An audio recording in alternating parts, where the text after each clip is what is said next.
Mas é a vontade de Deus, né? Sim. Meus irmãos, vamos começar então a nossa reunião de devocional, né? Nós estávamos conversando aqui, sempre não tem muitos protocolos em relação à nossa devocional, né? A gente não precisa fazer uma quebra, a gente estava tendo uma conversa informal e a gente vai fazer isso de uma certa maneira, mas né, rendendo glória a Deus.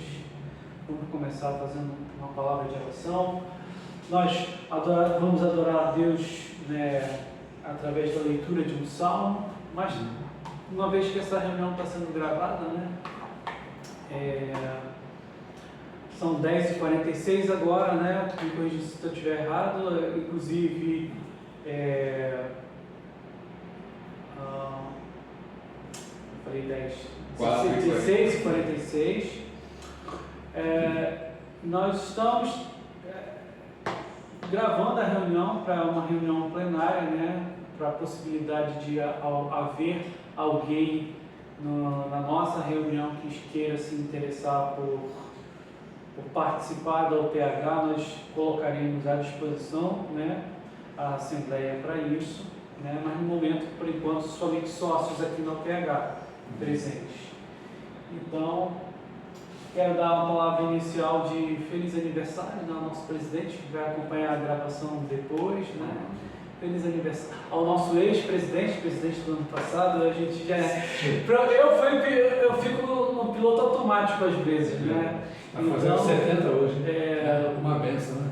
O nosso irmão Adeclen, hoje, aniversariando hoje. Que Deus abençoe, meu irmão, que Deus te guarde cada vez mais, sua família, né? Sei que é uma bênção no nosso meio. Então nós agradecemos muito ao Senhor pela sua vida. Vamos fazer uma oração, né? Pai querido, obrigado, Senhor, por essa tarde, por estarmos aqui, Senhor, nesse quarto domingo de janeiro, Senhor, para adorar o Teu nome, Senhor, como PH, como homens presbiterianos aqui na Tua presença. Queremos honrar e engrandecer o Teu nome nesse instante, nos lembrando, Pai, de um irmão querido nosso, o Adeclen, Senhor. Ele que é uma bênção no nosso meio, tanto nos inspira a caminhada contigo, Senhor. Ele que foi presidente durante tantos anos aqui no PH, que a gente tem ele como um grande ícone, Pai, no nosso meio, por ele ser um modelo para nós, Deus. Que o Senhor cuide e guarde cada vez mais a vida dele, a sua saúde, a sua querida esposa, toda a sua família, Senhor. Muito obrigado pela vida dele no nosso meio, e recebe a nossa adoração nesse instante, Senhor. A adoração que é fruto, Pai amado, de vidas que estão em constante aperfeiçoamento, Senhor. Nós sabemos as nossas falhas, nós sabemos onde nós erramos, Senhor.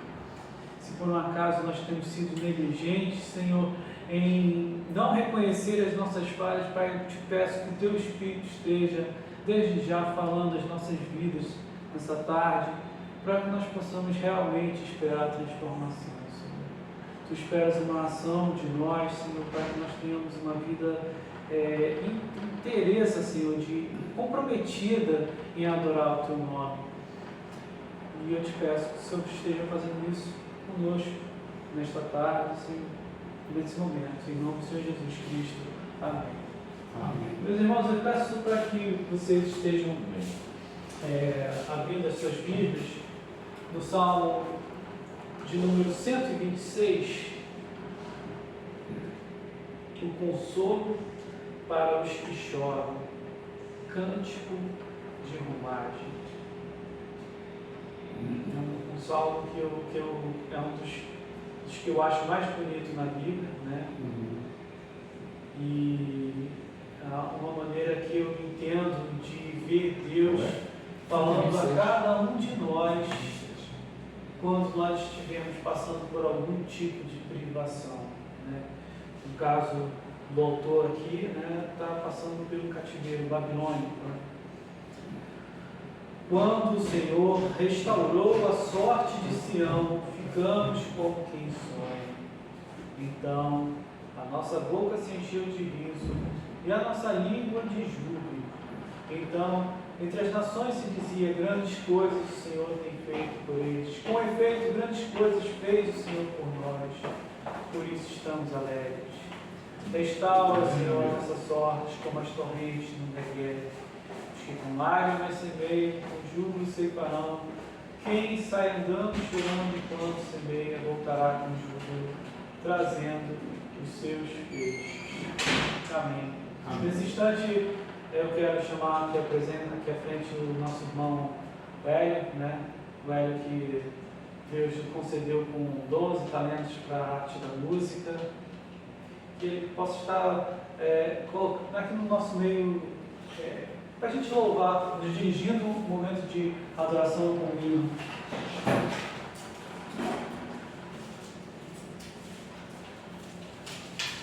Amém. Boa tarde, irmãos. Boa tarde a vocês também que vão nos ouvir, né? Que Deus possa abençoar as nossas vidas. Essa é a tarde que o Senhor nos deu e nós estamos alegres por isso, né? Que o Senhor possa nos abençoar nesse dia e nessa semana. Eu encontrei o hino 105, que é um hino também muito, muito lindo, né? Que faz uma pergunta: não sei por que de Deus o amor a mim se revelou. Tem muita coisa que a gente ainda não sabe ainda, sabe, Mário? A gente estava falando de algumas coisas que a gente sabe, mas tem muita coisa que a gente não sabe ainda, né? E não sei por que de Deus o amor se revelou a mim, mas eu sei em quem tenho crido, é o que diz o estribilho desse hino, né? Vamos cantar. Eu também não sei, eu amo a música, mas eu sou como vocês, né? Amador, que também, né? Posso puxar essa música? Podemos. Só não pode ser muito baixo ou não muito alto. Não, então aqui. Não sei porque de Deus o amor a mim se revelou, porque Jesus, meu Salvador, na cruz me resgatou. Mas eu sei quem tenho crido e estou bem certo que é poderoso. Guardará, pois, o meu tesouro até o dia final. Não sei o modo como agiu o Espírito eternal, que um dia Cristo me atraiu em convicção real. Mas eu sei quem tenho crido e estou bem certo que é poderoso. Guardará, pois, o meu tesouro até o dia final. Não sei o que de mal ou bem é destinado a mim. Se maus ou áureos dias vêm até da vida ao fim, mas eu sei quem tenho crido e estou bem certo que é poderoso. Guardará, pois, o meu tesouro até o dia final. Não sei se ainda longe está ou muito perto vem a hora em que Jesus virá na glória que Ele tem.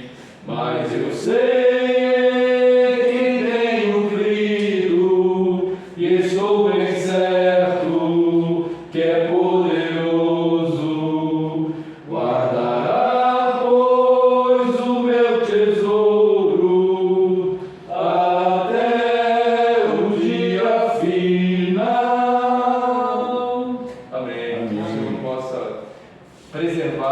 fé no nosso coração. Amém. Então, ótimo, Tom. Glória a Deus. Eu gosto muito dessa música, meu irmão. Essa música, desde que eu me entendo por crente, na igreja presbiteriana, a gente canta essa música. E por algum motivo faz muito tempo que eu não canto ela, né? E casou muito bem, né? Com o Salmo, a mensagem do Salmo e essa música, né? Mas eu sei que tem crido, apesar das circunstâncias. Eu acho que bênção, né? Essa palavra. Meus irmãos, eu quero, né, dar as boas-vindas a cada um de vocês para esse ano de 2025, né? Nós como o PH, né, dando abertura aos nossos trabalhos. Não que essa tenha sido a primeira atividade, né? Nós já tivemos a nossa reunião de oração, que foi uma bênção, né, no segundo domingo. E hoje, né, no quarto domingo, a gente vai tentar manter essa rotina. A gente só vai quebrar ela algumas vezes, né, como a próxima reunião, que vai ser o dia do homem presbiteriano, já vai ser no domingo que vem. Depois a gente vai até dar mais detalhes em relação a isso, mas a gente, glória a Deus, a gente está começando mais um ano de trabalho, né? Coloquei aqui alguns livros, né, na revista da UPH, para a gente estar se sentindo estimulado a trabalhando na obra do Senhor. Isso aqui são livros que talvez alguns de vocês já tenham oportunidade de ler, né? Acho que eu tenho até em casa esse aqui, mas para a gente tentar usar de alguma maneira para evangelizar, né? Temos algumas revistas da UPH antiga também. Revista, particularmente, eu acho mais complicado porque elas são bem desatualizadas, mas caso alguém ainda não tenha uma revista da UPH e queira levar, fique bem à vontade. Eu digo isso porque a gente às vezes sente falta de ter um material de apoio na hora de falar sobre Jesus para alguém, né? E isso é uma grande oportunidade de a gente fazer isso. E compartilhar a palavra de Deus é o que a gente vai fazer agora, nesse instante. Então, vamos orar mais uma vez para pedir que o Espírito Santo esteja falando aos nossos corações. Deus já falou um pouco comigo a respeito do que Ele quer tratar aqui com cada um de vocês. Aliás, é o critério que eu tenho utilizado muito quando eu tenho tido essa oportunidade. É que Deus possa estar falando primeiramente comigo, né? Porque aí eu sei que é Deus falando. Não é algo que o coração do Will quer falar, aquilo que me incomoda, o Will que está, sabe, trazendo algo que ele quer falar para alguém. Não, que Deus está falando primeiramente comigo e que Deus vai falar através da sua palavra para cada um de nós. Ó Deus, obrigado, Senhor, por esse grupo de homens que é denominado por PH, Senhor, União Presbiteriana dos Homens. Para mim, Senhor, é um grande privilégio, Pai, servir a Ti neste lugar, onde tenho aprendido cada vez mais, onde a amizade, o companheirismo e o trabalho, Senhor, tem feito a comunhão com os irmãos de uma maneira que ela seja frutífera, Pai, na minha vida, Senhor. Nesse instante eu venho te pedir que o Teu Espírito Santo esteja atuando em cada um de nós, Senhor, esteja atuando também naqueles que terão acesso a essa, né, pregação, que não puderam vir. O Adeclen, nós mencionamos, Senhor, o Moisés também, que justificou. Ó Deus, que o Senhor esteja abençoando esse corpo de homens, Senhor, que nós possamos realmente estar experimentando crescimento, Senhor, aqui na Tua casa, nos locais onde nós trabalhamos, Senhor, todos eles, Senhor, nossa vida secular, Pai, nossos lares, que o Senhor esteja edificando, Pai, cada um de nós, Senhor, para o Teu reino, Senhor, e proclamando as Tuas verdades, onde estivermos, em nome de Jesus, amém. Amém. Meus irmãos, eu quero pedir a vocês para abrir no livro de Êxodo 16. Êxodo, capítulo 16. Mas nós não vamos ler o capítulo todo não, tá? A gente só vai ler dos versículos 22 até o 35. Eu recomendo depois que vocês estiverem em casa que vocês tenham atenção a essa leitura, porque ela... Eu não sei se vocês têm familiaridade com o texto bíblico, né? É um texto que, para quem não é familiarizado com a leitura das Escrituras, às vezes tem aquela impressão, mas caramba, por que há tanta repetição, né, acontecendo no texto ali, no texto sagrado, né, nos primeiros livros, nos 5 primeiros livros? Por que tanta repetição? E a gente tem que se lembrar de que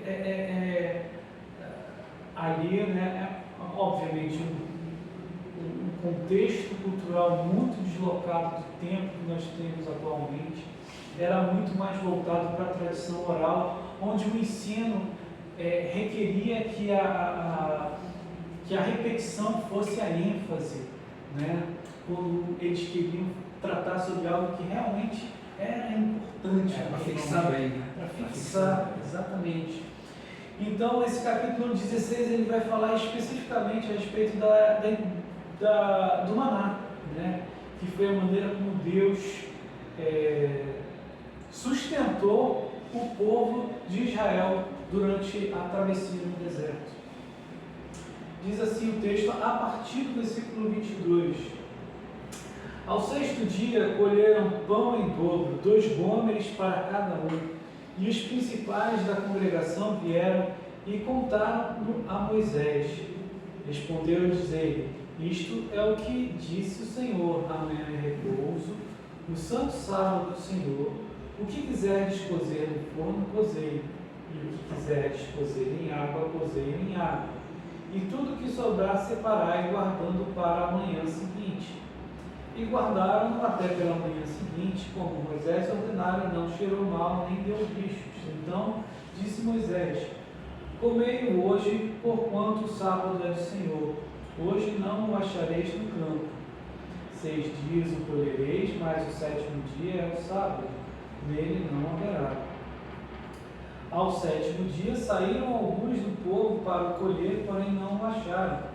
Então disse o Senhor a Moisés: até quando recusareis guardar os meus mandamentos e as minhas leis? Considerai que o Senhor vos deu o sábado, por isso ele no 6º dia vos dá pão para 2 dias. Cada um fique onde está, ninguém saia do seu lugar, nem no 7º dia. Assim descansou o povo no 7º dia. Deu-lhe a casa de Israel o nome de maná, era como semente de coentro, branco e de sabor como bolos de mel. Disse Moisés: esta é a palavra que o Senhor ordenou. Dele encherás um gomer e o guardarás para as vossas gerações, para que vejam o pão com que vos sustentei no deserto quando vos tirei do Egito. Disse também Moisés a Arão: toma um vaso, mete nele um gomer cheio de maná e coloca-o diante do Senhor para guardar-se as vossas gerações. Como o Senhor ordenara a Moisés, assim Arão colocou diante do tabernáculo do testemunho para o guardar. E comeram os filhos de Israel maná 40 anos, até que entraram em terra habitada. Comeram maná até que chegaram aos termos da terra de Canaã. É um texto muito conhecido, né, do nosso contexto, né, que nós tantas vezes falamos, né. Particularmente eu gosto muito de ler, né, eu gosto muito do mês de janeiro, na verdade, das escrituras, porque eu entro em contato com essas duas, uma das histórias que eu mais gosto, né, nas escrituras. O livro de Gênesis todo, né, que eu leio ele em janeiro, né, e a passagem que fala a respeito da saída do povo de Israel do Egito, né, que pega a primeira parte de Êxodo, e aí depois o livro se detém um pouco mais nas leis, né, que Deus vai distribuindo, né, ali através de Moisés. Então eu gosto muito da narrativa do Pentateuco. mas ela tem algumas nuances assim que às vezes escapam, né, a nossa mentalidade. Eu me detive ali aqui nesse versículo 22, porque ele está trazendo um problema, né? Porque vocês percebam, o maná era o sustento diário de Deus. O que acontece? O que está acontecendo no versículo 22 que vai ser o diferencial daquilo que foi estabelecido? É porque o texto é um pouquinho maior, né? Mas logo antes, Deus vai estar ensinando ao povo que o povo não podia ficar guardando mais do que devia, né? Começar a fazer estoque de maná, porque eles tinham que guardar somente a porção de uma pessoa para ela consumir. Se guardasse mais, aquilo ia estragar. E aí, por que o versículo 22 está pedindo para fazer algo diferente, né? Ao 6º dia, colheram pão em dobro. Por que isso aconteceu? Porque no final das contas eles tinham, e a ordem era essa, você tinha que guardar para a sexta-feira e para o sábado, que eles não iam precisar mais colher, porque Deus não ia dar o maná no 7º dia, né? Então, isso tudo é Deus instruindo o povo, né, para que eles guardem o sábado. Naquele momento, realmente, até hoje, né, no povo de Israel, eles têm a questão do sábado, né, como um dia de adoração a Deus, né, onde a pessoa não pode ficar viajando, não pode exercer um trabalho, né, trabalhar, ter um trabalho como nós estamos acostumados a fazer no sábado, né? E era assim desde o começo. Deus estabeleceu que isso fosse, que acontecesse isso, né? Fosse essa maneira como fosse a adoração. Só que aí acontece algo engraçado aqui, que é o versículo 27. Ao 7º dia saíram alguns do povo para colher, porém não acharam. E aí a gente já percebe aí que realmente o povo de Israel era um povo complicado. Diferente de nós, eu acredito que não. Eu acredito que realmente nós estamos lidando aí com a natureza corrompida do ser humano, de maneira que Deus está se revelando ao povo para se comportar de uma maneira e mesmo assim eles não conseguem fazer, né? E a ênfase que é interessante colocar nesse texto, né? Porque, olha só, gente, o que está acontecendo aqui no contexto? Os capítulos que antecedem essa narrativa do maná são os capítulos que finalizam a passagem do povo pelo Mar Vermelho, né? Então, é ali na travessia do Mar Vermelho que as pessoas olham e veem e realmente como um povo livre. Agora nós não estamos mais debaixo da cadeia dos egípcios. Eles morreram afogados no mar e nós estamos aqui, né, como uma nação inteiramente liberta. E aí tem o cântico de Moisés, aí depois tem ali no capítulo 15, né, no verso 20, a antífona de Miriam e das mulheres, né, louvando a Deus pela libertação. Mas logo em seguida começa uma palavrinha que vai permanecer durante toda a viagem, né, de todo esse período de deserto, vai estar acompanhando Israel. E essa palavra é murmuração, né? Até hoje. Capítulo 15, versículo 24. E o povo murmurou contra Moisés, dizendo: que havemos de beber? Lá no versículo 2 do capítulo 16, toda a congregação dos filhos de Israel murmurou contra Moisés e Arão no deserto. Disseram os filhos de Israel, e olha que palavras duras: quem nos dera tivéssemos morrido pela mão do Senhor na terra do Egito, quando estávamos sentados junto às panelas de carne, comíamos pão a fartar, pois nos trouxeste a este deserto para matar de fome toda esta multidão.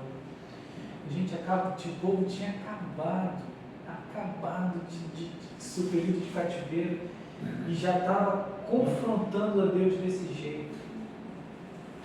E Deus responde, né, trazendo a questão do maná como uma resposta a essas murmurações. Aqui é o que ele diz no capítulo 16, versículo 12: tenho ouvido as murmurações dos filhos de Israel.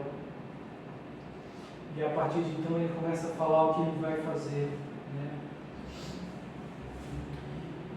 Então, isso precisa ficar muito claro, né? Que Deus é um Deus que cuida do seu povo. A narrativa do Êxodo, né? Quem está habituado com esse tipo de literatura vai ver que muita coisa vai acontecer depois volta, né, como se fosse para o início, e aí vai ter, é como se vai havendo ciclos, né? Mas o que aconteceu no deserto é exatamente o que está aqui. Lá no versículo 35, e comeram os filhos de Israel maná 40 anos até que entraram na terra habitada. Comeram maná até que chegaram aos termos da terra de Canaã. Deus providenciou sustento para o seu povo. Pensem ali realmente num povo saindo às pressas do Egito e da quantidade de necessidades que as pessoas tinham ali naquele momento, né? E Deus supriu todas essas necessidades, né? Mas o povo foi teimoso, o povo respondeu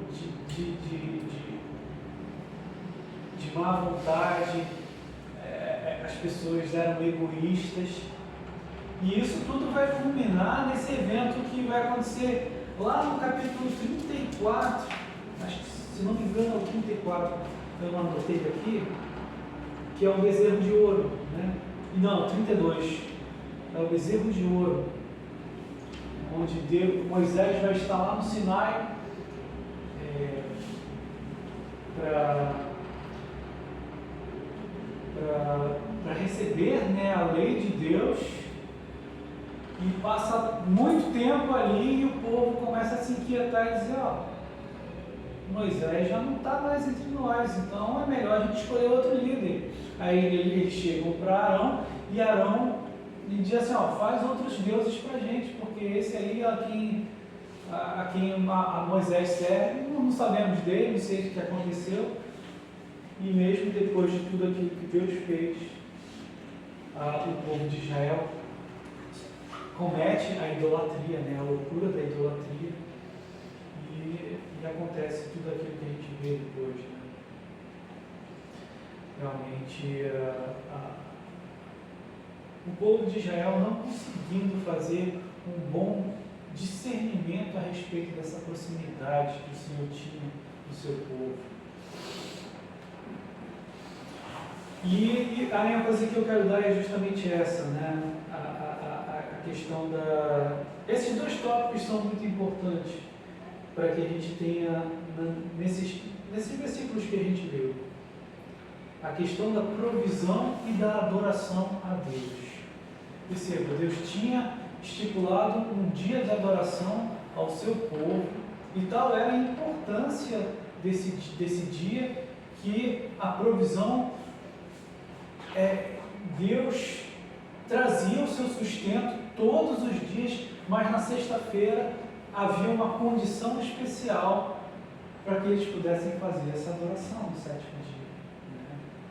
Então, aquilo que acontecia com o maná de uma maneira diária, quer dizer, apodrecer de um dia para o outro, na sexta-feira isso não acontecia, para que o povo pudesse adorar, né?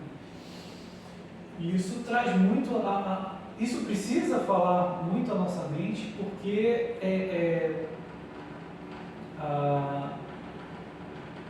a adoração a Deus começa uma questão da confiança.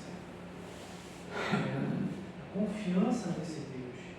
E você vê que Deus é um Deus didático, que Ele realmente está preocupado com as futuras gerações, onde Ele institui a Páscoa ali antes do povo ser liberto, né? Deus já vai e ensina como deve ser a festa da Páscoa, né? Como deve ser a cerimônia, a junção de famílias, a pintar as ombreiras das portas. Isso tudo está acontecendo antes da libertação verdadeira, né?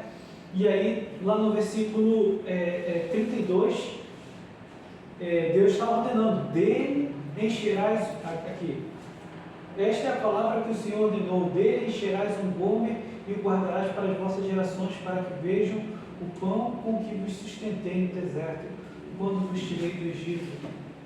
E aí você vê a questão da preocupação de Deus, de que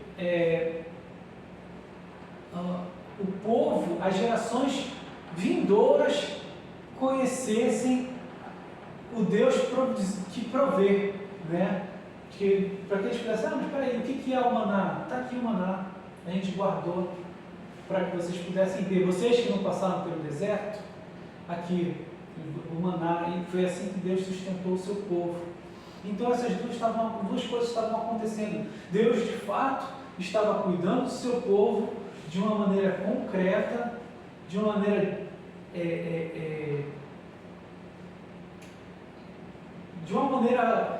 plena, mas também estava preocupado com as futuras gerações, em que havia realmente não só o cuidado para que as pessoas falassem, mas também mostrassem: não, o maná era assim, está guardado aqui nessa vasilha.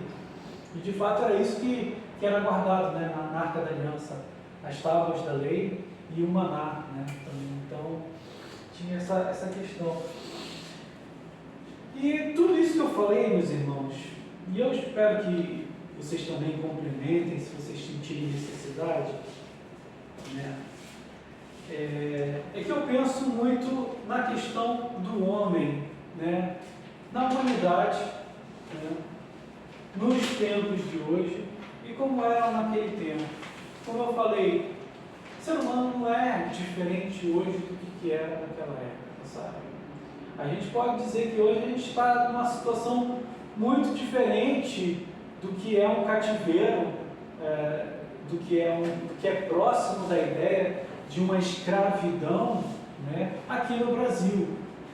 Mas eu gosto de falar isso com muita propriedade, de que existem muitas coisas semelhantes acontecendo com irmãos nossos, seguidores de Jesus Cristo, espalhados pelo mundo afora, né? Então eu separei aqui algumas lições práticas para que a gente possa lidar, né, com essa questão da murmuração de maneira diferente. Percebam, ali quando a gente pensar como é que seria um homem, um chefe de família, ali na presença de Moisés, diante de uma situação, por exemplo, como as águas amargas. Não tem água para beber. Como é que tem que ser a postura de um homem? E aí o primeiro tópico que eu queria falar para vocês é que uma vida de oração, ela é diferente de murmuração.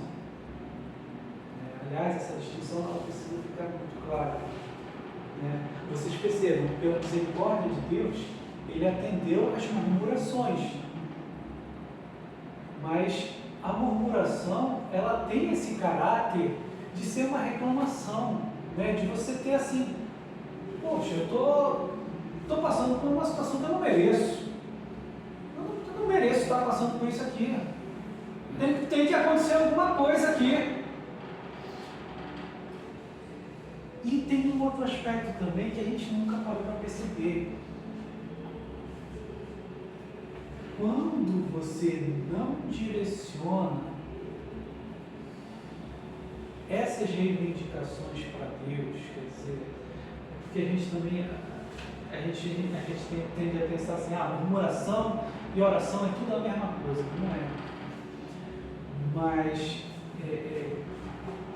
quando a gente direciona palavras que você gostaria de dizer para alguma pessoa, para uma outra pessoa, é quase basicamente isso que a gente faz com Deus, no aspecto da murmuração.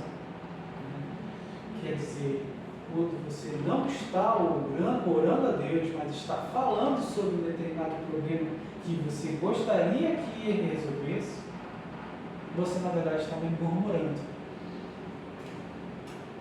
Um exemplo prático é como se alguém chegasse vamos supor, o Hélio chega para o Silvio e fala: pô, o Will está fazendo coisa errada no PH. Pô, o Will veio que, poxa, na época da Lepen o PH funcionava melhor, né? Tinha tudo ali direitinho, e agora o Will, como está como presidente, vai fazer. Percebam? Murmuração. O Hélio falou para. Aí eu falo pro Mário. Silvio. Vai. E por que ele não fala para mim? Está entendendo? Fala direto para a pessoa. Então, essa que é a questão da murmuração e da oração. A oração é você realmente, Senhor, estou passando por isso. Resolve para mim. Essa que é a diferença. Você não está chegando falando para outra pessoa, estou aqui, cheguei para o Hélio, poxa, Hélio, o caminho com Deus é uma furada para mim, porque eu escolhi achando que ia ser de um jeito e não foi. Estou murmurando. Eu estou murmurando.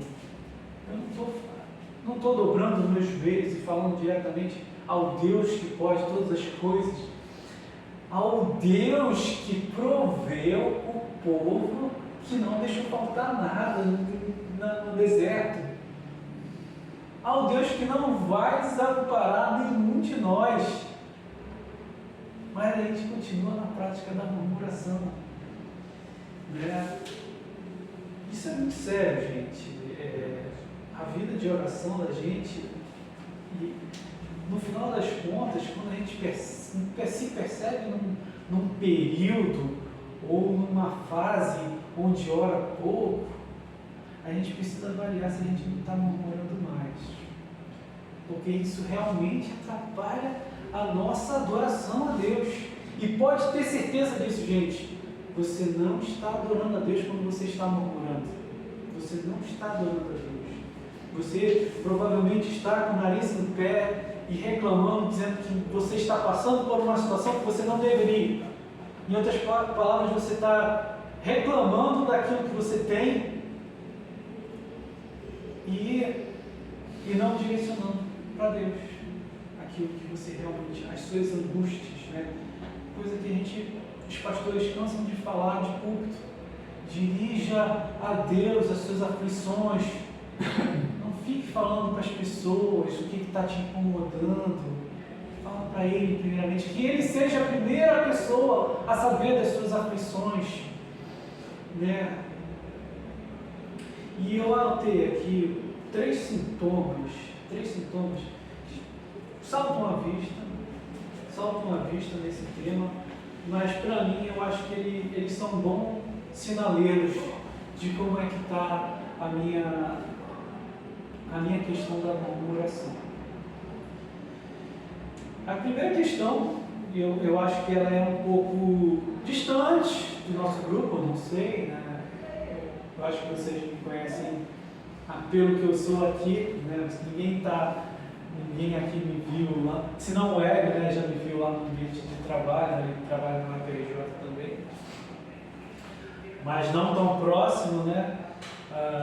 Não sabe como eu sou em casa, então vocês me veem pelo que eu estou aqui. Então, por exemplo, não sabem como é que eu sou em relação à questão do palavrão, né?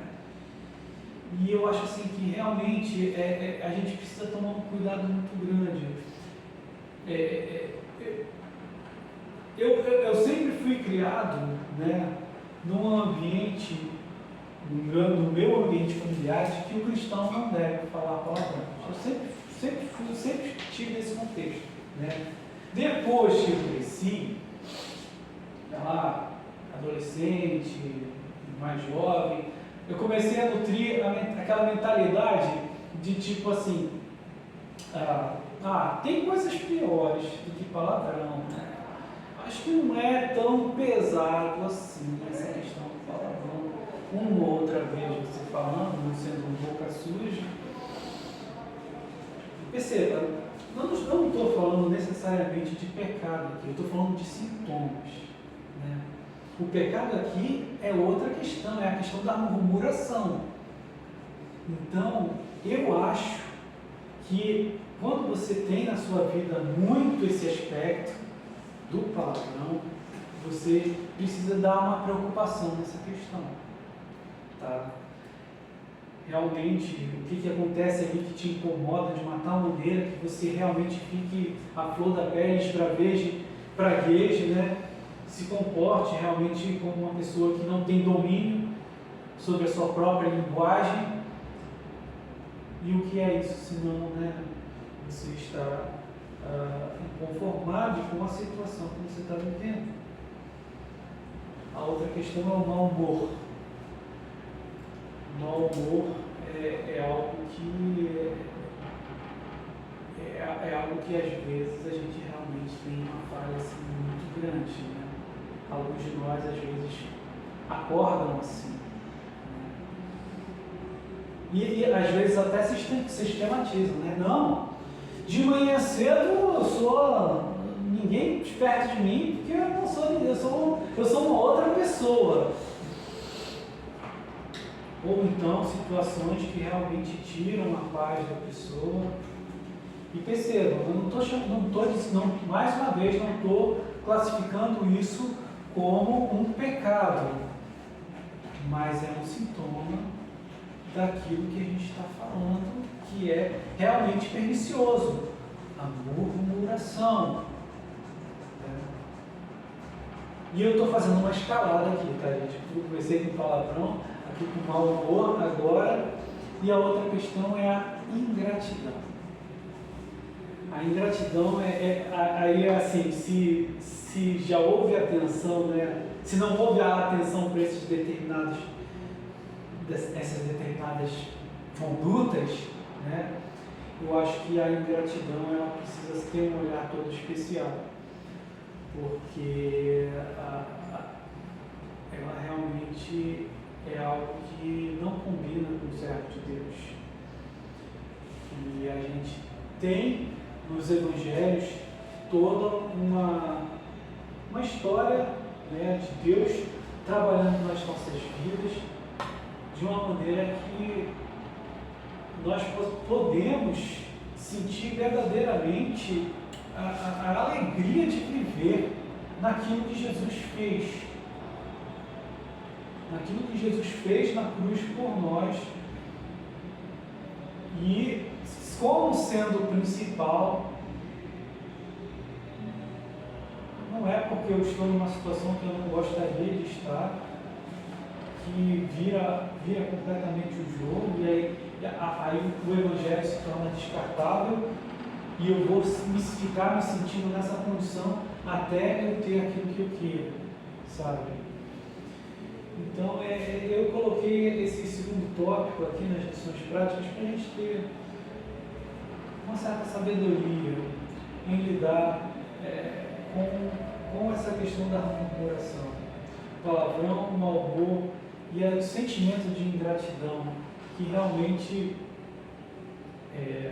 se aproxima muito da murmuração plena, onde você vê as pessoas agindo, né, como sendo: Moisés, faz alguma coisa aí, cara, eu não mereço isso não, a gente não merece isso não.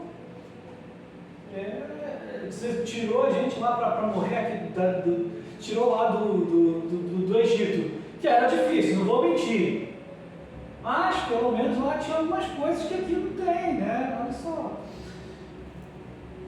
E aí tem ali realmente um povo ingrato, completamente a libertação que Deus ofereceu, né, do povo do cativeiro. E uma lição prática que eu acho que a gente São esses 3 tópicos para servir de alerta para nossas vidas, né? Sempre servindo de tópico para que a gente possa ter a murmuração ali, né? Como sendo algo que a gente precisa se distanciar. E aprender a não confiar no próprio braço, né? Obedecer a Deus. Por que eu coloquei isso, né? Às vezes a gente fala algo como isso. Uma passagem como essa, ela é algo que nos deve oferecer um consolo muito grande na nossa vida, né? Só que isso afeta as pessoas de diferentes maneiras, né? Uma coisa é eu, o Will, funcionário público, né? Que vejo que eu tenho meu ganha-pão mensalmente, né? E vejo que Deus é um Deus provedor. Uma outra é uma pessoa que está passando algum tipo de privação, que foge dessa natureza que eu estou passando, né? Pessoas que estão desempregadas há muito tempo, pessoas que, né, têm tido dificuldades das mais adversas, né, que eu não compreendo, que estão distantes da minha realidade, mas que pela graça de Deus, Deus, de alguma maneira, está falando a cada um de nós de que Ele é o nosso sustento, né? Apesar das situações que a gente está vivendo. Então, eu vou encerrar essa palavra, né, para reforçar aqui a ideia de que realmente não há situação que Deus esteja dizendo assim: poxa, olha lá onde o Will se meteu, ele não devia ter ido por ali e agora onde ele está ali não tem mais solução. Para Deus isso não existe para Deus.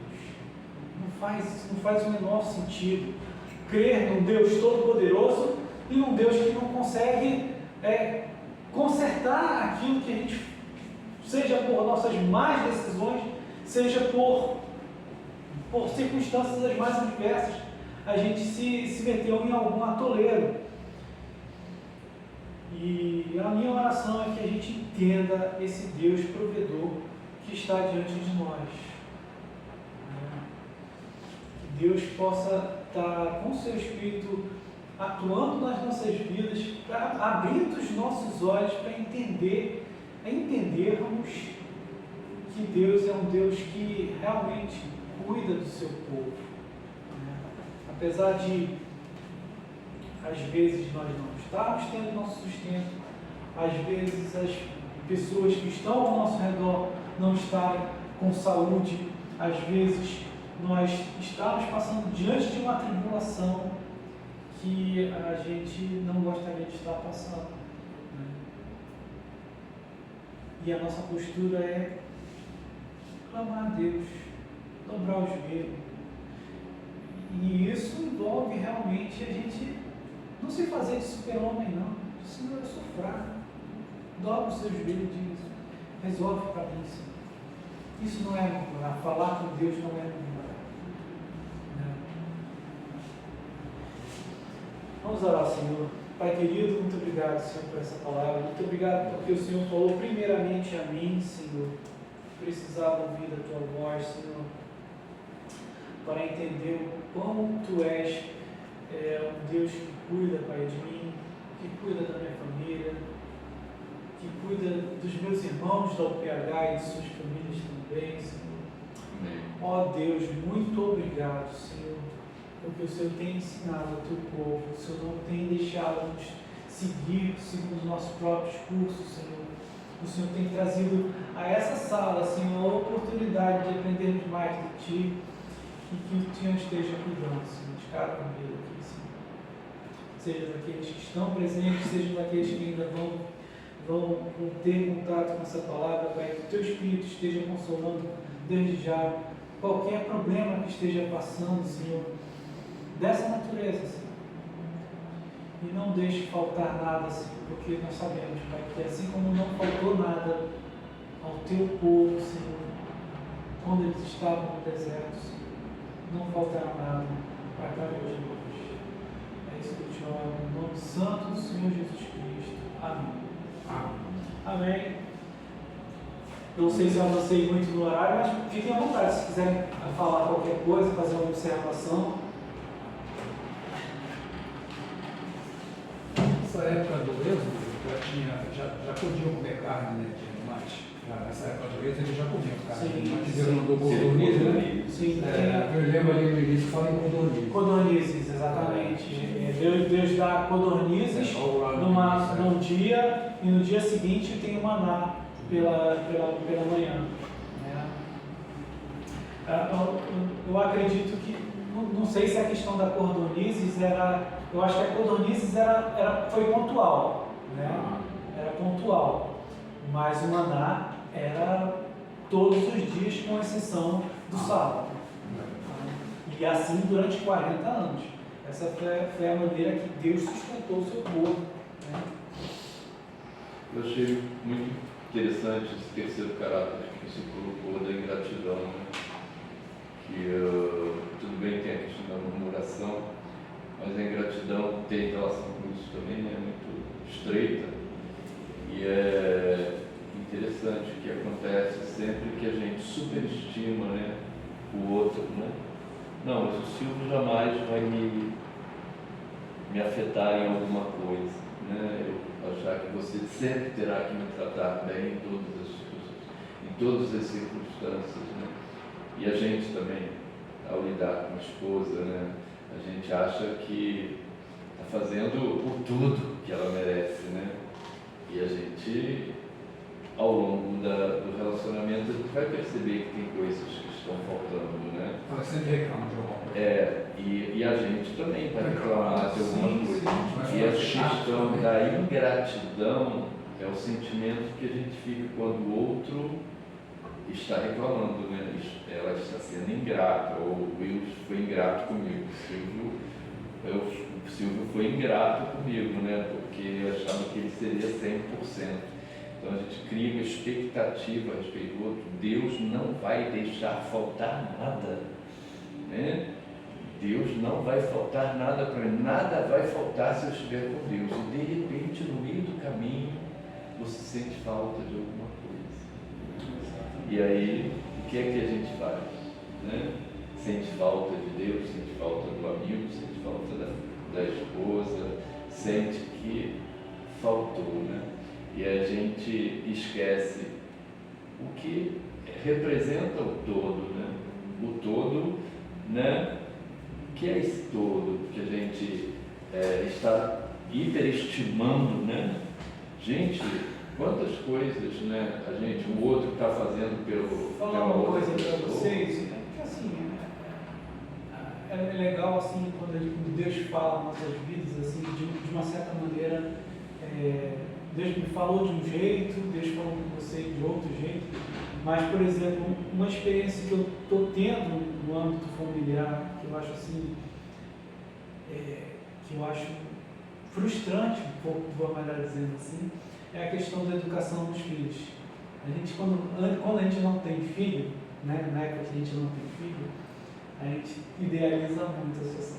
Quando eu tiver filho, meus filhos vão aprender tudo isso direitinho, não sei o quê, eu vou ter tempo pra caramba para os meus filhos. E aí quando você tem, você vê que você não está seguindo a agenda que você gostaria de... A ideia é aquilo que você gostaria de fazer. E aí você percebe assim, que caramba... Você superestimou você, né? Exatamente. Eu coloquei eu lá em cima, dizendo assim, cara, eu vou ser um super pai. E eu não sou nada disso, sabe? Eu sou uma pessoa que... Eu preciso entender, melhor dizendo isso, de que eu sou uma pessoa que depende muito da graça de Deus para cuidar dos próprios filhos, né? Ou melhor dizendo, e eu acho que é interessante falar desse jeito, porque eu já vi o pastor falando, e eu acho que é a maneira que... Para eu cuidar dos filhos dele que ele colocou na minha mão. Né? Os meus filhos, né? Os meus 2 filhos, como sendo de Deus, mas que eu cuido. mas eu preciso da graça de Deus até para fazer isso, sabe? Porque essa competência eu não tenho. Essa competência de colocar ali a educação deles, sabe? Instrução. Eu achei que ia ser mais fácil, mas é assim, eu vejo a cada dia Deus manifestando a sua graça, sabe?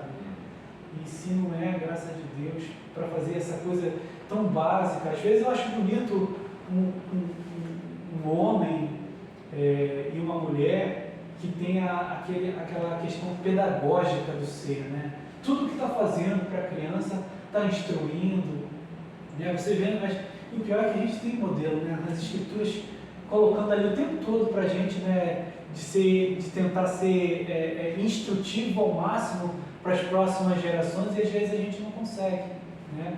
Por estar fazendo tudo às pressas, por estar fazendo as coisas de uma maneira muito centralista no eu, né? Mas Deus é misericordioso, né? E se a gente realmente abre mão da questão da murmuração e fala, Deus, Senhor, tem misericórdia de mim, Deus ouve as nossas orações, né? Deus ouve as nossas orações e pega a minha fraqueza e molda na medida do possível e age, e ele intervém diretamente, né? Isso precisa quebrar o meu eu, né? Aquele eu que achava que era alguma coisa, que podia fazer coisas grandiosas, né? Mas no final das contas todo mundo tem que ser quebrado, né? Todo mundo tem que ser quebrado para que a gente entenda o nosso lugar de dependência, o nosso braço não é o que faz as coisas andarem, não, sabe? Não é a minha liderança de um PH que vai fazer isso aqui mover, não. É só Deus, sabe? Não é Ele. Então, a gente precisa realmente colocar os nossos humores no lugar certo e colocar nossa vida de oração em dia. Colocar nossa vida de oração em dia. De preferência com as nossas famílias. Né? Amém, meus irmãos. Amém. Obrigado aí pela oportunidade. Né? E são que horas? Já? Nossa, falei muito, eu acho que eu devia ter pedido para ele sinalizar. Meus irmãos, sem mais delongas, aviso, a gente só tem 2. Né? Dia do Homem Presbiteriano, já no domingo que vem, é o primeiro domingo, sempre é no primeiro domingo, mas costumeiramente é o PH, a nossa PH não tem tido o hábito de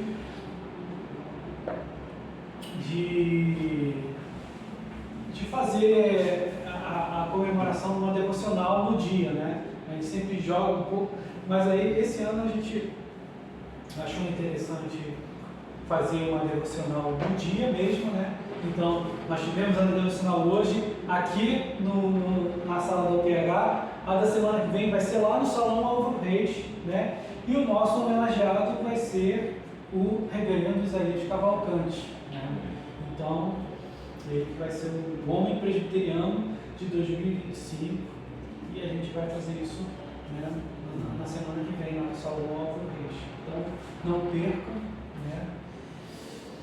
E, além disso, nós teremos uma comemoração do Dia do Homem Presbiteriano também, só que ao nível estadual, né? Os sínodos do nosso estado vão estar reunidos lá em Igreja Presbiteriana de Esqueci. Também me esqueci, mas é lá em Campo Grande. Vai ser em Campo longe, Grande. longe. Tão distante.